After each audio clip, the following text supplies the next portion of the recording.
Before I get into the review, I just want to say that I will warn you before I get into any sort of spoilers at all whatsoever. So you're safe until I give you the warning.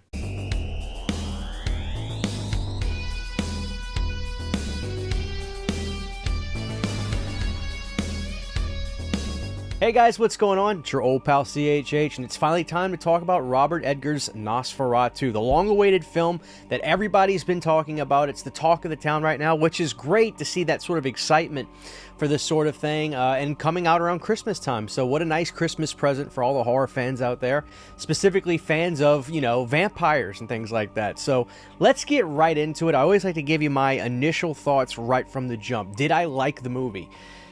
Obviously, I seem semi-jovial, right? The answer is yes. I enjoyed NOSFERATU. There's a lot of things I liked about it, and there are some stylistic things that I have different thoughts on of how I would have done something, and just a few other, not necessarily gripes, but things that I gotta say, more or less. But overall, this was a fantastic movie. So, just to get briefly into it without spoiling much of anything, I'll say that this movie visually was breathtaking. I mean, I feel like this was a very big budgeted movie. It felt like it had just a gigantic scale to it. We're taking place in the 1800s in Germany, and it is breathtaking, the scenery. Now, I don't know anything about the behind the scenes in terms of whether they filmed this stuff or if anything that we see as a soundstage. I don't know, and I prefer to kind of keep it that way because the world that we're invited into in this movie, just, you absolutely get lost in it. So right away from that aspect, I was sucked right in. The tone throughout NOSFERATU is something that I really applaud too. An absolute sense of dread from the second we find out that Nicholas Hoult, our star, is going to be going to Transylvania to go see Count Orlok. And from the moment Nicholas Hoult leaves to go there, you just feel this pulsating sense of dread the entire time. The soundtrack was really great. It definitely had an old school vibe and mentality to it, but it just pulsated and it kept you on the edge of your seat. And I really enjoyed that. Like, what I loved about this movie was, like, it was almost like watching, every scene was almost like a painting in the way Robert Eggers set everything up.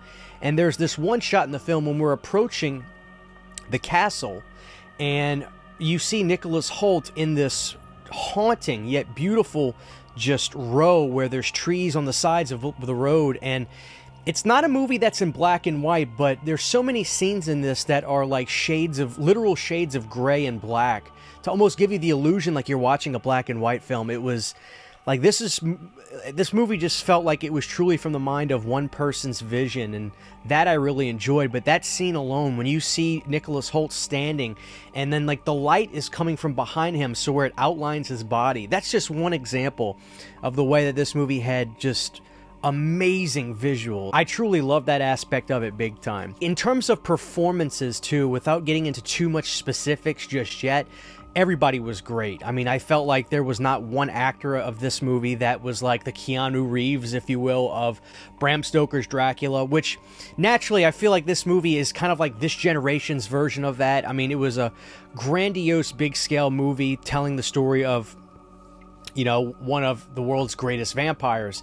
But this movie, everybody was just like cohesive. I don't know if they did any rehearsing in this, but you know, everybody in the movie was fantastic. Every actor and actress just was even keeled with everybody else, where there wasn't anybody that felt like they were out of place. And I really liked the performances we saw, like I said, from Nicholas Hoult, who was just fantastic in this. I loved him. And I loved it when Willem Dafoe comes into the movie, and he is just, again, great. I mean, nobody expects Willem Dafoe to not be great, but loved it. And of course, I want to talk about Bill Skarsgård right now in the non-spoiler part of it. I will say that this guy had to have locked himself away to become this character, because it doesn't feel like performance. It's like you believe that was actually Orlok. It was so well done. So like, I was a little weary with the Skarsgård stuff going on. I felt like maybe he's being pushed too much. But the fact of the matter is, like, this movie made me say, okay, this guy can truly craft a performance for something. And I couldn't have seen anybody else today. Like, if you could ask me who else would have done that role, have he not done it? I don't know, guys. Like, I gotta say, I'm a fan of this guy now. He's definitely won me over. So I gotta give props to Skarsgård. I mean, he is the man. And I mean, Do I think this was better than Pennywise? Well, Pennywise obviously has had some time to marinate. Now people look at his interpretation of Pennywise as fairly iconic. I mean, it's as big as Tim Curry's. But in this movie, man, like, as a vampire lover and a vampire fan, he won me over with this big time. I'll never speak an ill word about Skarsgård again. Not that I really ever have, but you get what I'm saying. 3 cheers for him. He absolutely killed it as Orlok. So overall, just to kind of scope everything now in a spoiler-free part, like, this movie is close to perfect. Now, I have a few stylistic things I would change, and I have one half gripe. Now, that half gripe is nothing to do with the movie in terms of spoilers, so I will say this. What was my issue with NOSFERATU? Well, I was always invested in the movie. I never felt like it was boring or that it was dragging, but at the same time, I couldn't help but feel the runtime. I don't know if that's going to be something other people will express too, or if they do feel like the movie was breezy to them. But even though I was always invested in the movie and I never felt like it got slow, I still felt the runtime. And I can't exactly tell you what I would have done different or what could have been different to alleviate that, but the fact of the matter is, I still kind of felt the runtime. So that kind of knocked it from a 5 down to about a 4.5 to me at that point. But the other thing I have to mention is a little spoilery, but not really, so I'll just save it to be safe. But overall, guys, this was an amazing theater experience. This movie needs to be seen on the big screen, in my opinion, because, like I said, every scene is like this gorgeous painting happening in front of you. I mean, the attention to detail with every little thing, I was just focusing on the backgrounds at every time, and the look of the castle, which was truly haunting. I mean, truly haunting. I mean, like I said, I feel like this movie is kind of like this generation's Bram Stoker's Dracula, the Francis Ford Coppola movie, in terms of scope and the size of the movie. I mean, it is just as big and just epic, if you will. Can't express how much I think Robert just did an amazing job with this movie. And yes, I think it's his best movie so far. So here we go, guys. I'm just getting to the little things that I have some ideas about that are a little bit spoilery. So if you want to leave now, take off. 3,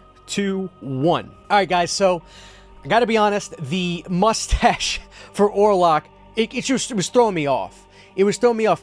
It doesn't like hurt the performance or anything, but it's just a style. I personally would have liked to have kept somewhat more of a classic look, really more towards the Kinski look, right, from '79. Now, the classic NOSFERATU look from what was the 20s is epic. I mean, it's amazing. It's really the perfect look. But I really like the Kinski look, and like the performances are different. This Orlok is much more of this almost monster, it feels like, as opposed to like this almost creepy predatorial performance that Kinski had in his movie. So I can understand the difference in the style of the look of the character based on the performance, but this is something that maybe with repeat viewings I'll have a different opinion on, but the mustache was just, it takes a little getting used to.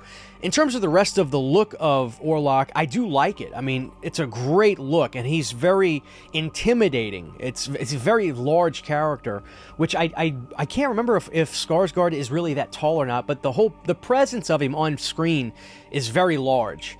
But the mustache was the only thing I think at my gut will say to always say have gotten rid of that. But I mean, if that's really it, I mean, that and the runtime, feeling the runtime, not so much of the runtime itself, but really feeling the runtime, are my two only gripes. So I'm inclined to stay somewhere between a 4 and a 4.5, because I loved the ending, I love the look of the ending, and I just love the performances, and I love the movie. So that's really it. Is this the best movie of the year? I could tell you it's my favorite. I mean, there were some really close ones, like Late Night with the Devil and Long Legs. I both loved very, very much. I would say Long Legs would be right under this, or very much near it. But I do think I would say that NOSFERATU is my favorite movie of the year. It's not 5 stars to me, but it's really close. So with all that being said, guys, I say check it out in the theater if you can. I can't wait to see what other people think about this, and I definitely think this will be something that'll be so cool to watch on 4K, so I'll definitely be picking that up as soon as I can. But other than that, guys, I mean, great way for me to end the year. I really enjoyed NOSFERATU. Don't know if this is going to be for everybody, because this is an old school type of movie done, you know, in 2024. So it's like an adult horror movie, if you will. So if you liked Bram Stoker's Dracula from 92. I feel like you'll dig this a lot because I feel the scope and the size is very, very similar. So with all that being said, guys, I loved it. I just have a few minor things, and it's not perfect, but I feel it's fairly close. So thank you guys for watching this. Please let me know your thoughts on NOSFERATU down below. And if you haven't seen it yet, please go see it and follow back up, because I definitely think this is a movie that everybody's going to be discussing for quite some time. Thank you guys for watching, and I'll see y'all next time. Take care. Huge, giant thank you to all of my Patreon supporters. Without you guys, this would not be possible. To get behind-the-scenes photos, videos, music, private live streams, and much more, you can subscribe to my Patreon for as little as $1 a month. Thank you to my patrons.